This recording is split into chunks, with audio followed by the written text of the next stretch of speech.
Okay, magandang araw mga lods. So, isang panibagong video na naman. So, hindi ko sana ito gagawin. Baka lang may mga sabihin na lang nating magdi-DIY or may gustong mag-DIY o kaya ay mga baguhan sa electronics at saka sa electrical o baka mailihis yung nila, yung natutunan nila.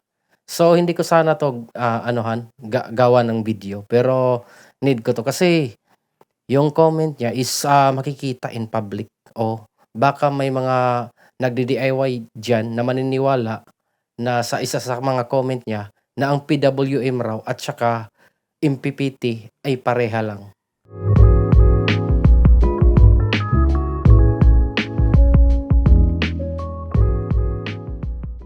So, bago 'yan na gawin natin mga lods, makihingi sana ako ng sabihin na natin, subscribe sa channel natin at saka pakipindot na rin ng notification bell. Okay mga lods, so yung topic na 'yan is importante din 'yan kasi public yung comment, eh. Hindi naman ako, sabihin na lang nating nasaktan sa hindi naman, ewan ko kung bash ba yun or pagmamaliit. Ang sa akin lang is sinasabi ko or sinishare ko yung natutunan ko sa electronics ko. Sa konting kaalaman ko sa electronics ko. Kahit medyo nahihirapan ako sa pagtagalog, so at least na-share ko naman yun. So sabi kasi niya is dun sa isang video ko, lalo na dito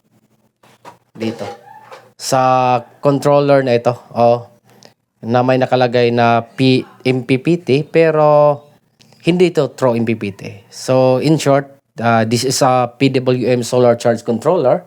So ito ang sabi niya. So isa sa mga comment niya sinabi niyang hindi raw nasasayang ng PWM yung voltahe. Okay. So isa sa mga comment niya, hindi raw nasasayang yung voltahe. Kayo, maniniwala kayo dyan na hindi nasasayang? Kasi ako, ang paniniwala ko is, yung voltahe doon sa PWM, MPPT, ika-convert niya yung excess na voltahe, gawin niyang ampere, o yung sobra. Halimbawa, may 18 volts ka, tapos yung battery mo is 12, tapos sinet mo ng 12 yung charging, so may excess na 6 volts, yung 6 volts, ikina-convert niya into current. So yun ang nangyari sa PPT. Pero sabi niya is hindi raw. PWM man o MPPT, ganun ang ginagawa. Yung excess voltage ginagawa pa rin yang current or kina-convert daw DC to convert. DC to DC conversion ang sabi niya. Ipakita ko lang yung comment niya. So yan mga lods. And then, sabi ko naman na hindi. Sinabihan ko na hindi. Maayos na pagpaliwanag sa PWM. Hindi naman nawawala yung voltahe. Nandyan lang sa controller pero hindi nagagamit. Halimbawa, sa PWM may 18 volts ka na harvest and then yung battery mo is 12. So, 12 lang ang lalabas. So, tingnan natin sa Google Chrome kung totoo bang sabi ng nag-comment, mayroon daw DC to DC conversion ang PWM na solar charge controller. And then tingnan din natin kung totoo ba yung sinabi ko na sa MPPT lang ang may DC to DC conversion. Kasi ang paniniwala ko sa PWM, wala siyang conversion from volt to current. Meron lang siyang DC to DC conversion pero step down lang. Parang sinasakyan niya lang yung voltahe ng baterya mo. Halimbawa, may 18 volts yung panel mo tapos yung baterya mo is 12 volts. Tapos yung charging mo is sabihin na natin 14.5. So sinasakyan lang niya. Sinasakyan lang niya. Parang switch lang. Or parang gate lang na yun lang ang pwedeng lalabas. yung 14 volts lang. So yung excess diyan lang sa solar charge controller natin. Hindi magagamit 'yon. Pero sabi niya is magagamit din daw 'yon. Hindi na sayang. So tingnan natin sa kung totoo ba na may conversion na nangyayari sa PWM. So para may patunay tayo, so tingnan natin sa Google mga lods kung meron ba talagang DC to DC conversion yung PWM. Okay, tingnan natin Yun. May DC to DC conversion ba ang PWM? Yun So, yan ang result ng Google natin mga lods. Wala pong DC to DC conversion ang isang PWM or pulse width modulation solar charge controller. Yan Ang isang PWM na ECC ay karaniwang gumagana lamang bilang isang high-speed switch. Yun ang sinabi ko, na nag-uugnay sa solar panel papuntang baterya. So kapag halos pareho na silang ang voltahe, halimbawa 18 volts ang solar panel, papunta sa 12 volts na baterya, yan, sinasakyan lang niya. Direkta nitong binababa ang voltahe ng solar panel para tumugma ang voltahe ng baterya habang nagcha-charge. Gayunpaman, ang watts o enerhiya na hindi tugma ay nawawala at hindi nakakonvert. So, malinaw na nawawala at hindi nakakonvert. Pero sabi niya, hindi nawawala at nakakonvert daw sa PWM. So, tingnan naman natin dun sa MPPT. Kung totoo ba yung sinasabi ko na sa MPPT lang ang may DC to DC conversion. Para to sa mga nagdi-DIY, baka sabihin nilang totoo yung nag-comment. Baka mailihis yung nila, kaalaman nila. So, tingnan natin.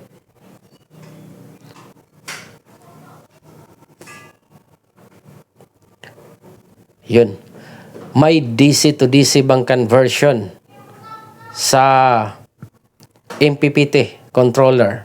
Yan Oo, ang sagot. Ang isang MPPT or maximum power point tracking solar charge controller ay gumagamit ng internal na DC to DC converter para ibagay ang voltahe at kuryente or current mula sa isang solar panel papunta sa baterya. Iyon mga loads. Sa DC to DC conversion, mayroon tayong step down. Gaya ng natin, yung LJOY. May step down na LJOY and then meron ding step up na LJOY mga loads. Yan. Yan ang sinabi ko sa kanya na dito lang sa MPPT. Ikaso, hindi siya maniwala. So, okay. So, yun mga lods. Malinaw pa sa sikat ng araw ng mga lods. Yung sinabi ng Google or Google Chrome. So, maliwanag dun na sa PWM, wala talaga or hindi nagka-convert. Doon lang sa MPPT. So, ito yun mga lods. Yung una niyang comment sa akin. Clearly, hindi mo naintindihan ang trabaho ng solar charge controller. Hindi nasasayang ang sinabi mong voltage for series and parallel connection ng solar panel mo. Mag-search ka muna pa. So, sinabi ko naman, thanks sa info. Kasi hindi naman ako. Sabi ko sa mga video, kadalasan mga loads is, hindi ako eksperto. May alam lang ako pero hindi ako eksperto. Kaya nagpapasalamat ako sa mga pumupuna. Pero parang expert ka sir. Lang ba? Matanong kung saan napunta yung lampas na voltahe ng PWM na ECC. Matanong ko lang kasi sa mga YouTube, lahat ng sinabi, nasasayang lang ang sa PWM, yung voltahe. Can you explain it briefly, sir? Hindi ako eksperto pero baka alam mo. Sabi niya, ang trabaho ng solar charge controller as the same as suggest, i-control yung charging batteries yun na voltage galing sa solar panel to protect the batteries. Ang ginawa ng solar charge controller ay DC to DC conversion. May maximum input voltage from solar panel and ang ECC and output voltage sa papunta sa batteries. Depending sa battery selected. If 12 volts battery lang ang connected sa ECC mo, i-connect ay ka-convert ng ECC yung 18 input ng solar panel to 14.2 volts as charging voltage ng ECC. DC to DC conversion ang tawag dyan. Hindi nawawala yung sinasabi mong difference between solar panel and output solar charge controller. Pag hindi kasi i-convert yung 18 voltage sa tamang charging voltage para sa 12 battery, wawasakin ang battery. Actually, tama to. Tama yan mga lods yung sinabi niya. Pero, lihis sa video natin. Kasi yung video natin is PWM. Pero yung explanation niya mga lods is pang MPPT. O, kitang-kita nyo na pang MPPT. Kasi yung voltage niya nagagawa raw na current. O. And then, so since 18 volts ang input at 12 volts lang ang inilabas, saan napunta yung 6 volts? So wala siyang sinagot dyan. So sabi lang niya is DC to DC conversion nga Ito pa, para maintindihan mo. Power input is equal to DC power output. Example, power in 18 volt times 20 ampere is equal to 360 watts. Dahil ang VBAT is equal to 12 volts, ang current depending deliver sa ECC sa battery. Para ma-maintain ang 360 watts is 360 watts divided by 12. So, nagbibigay daw ng 30 ampere ang solar charge controller, which is MPPT pa rin. Yung sinabi niya, hindi pang PWM. Yung topic natin is pang PWM doon sa video ko. So, MPPT pa rin yung ano niya, yung ini-explain niya. So, sinagot ko naman, ang sample mo ay pang MPPT yan.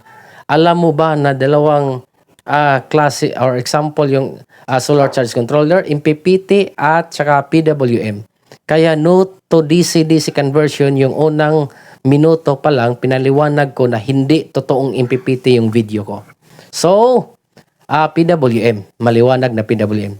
Sabi niya, kahit MPPT or PWM ang gamitin mo, hindi mo talaga maintindihan kung ano ang DC to DC conversion.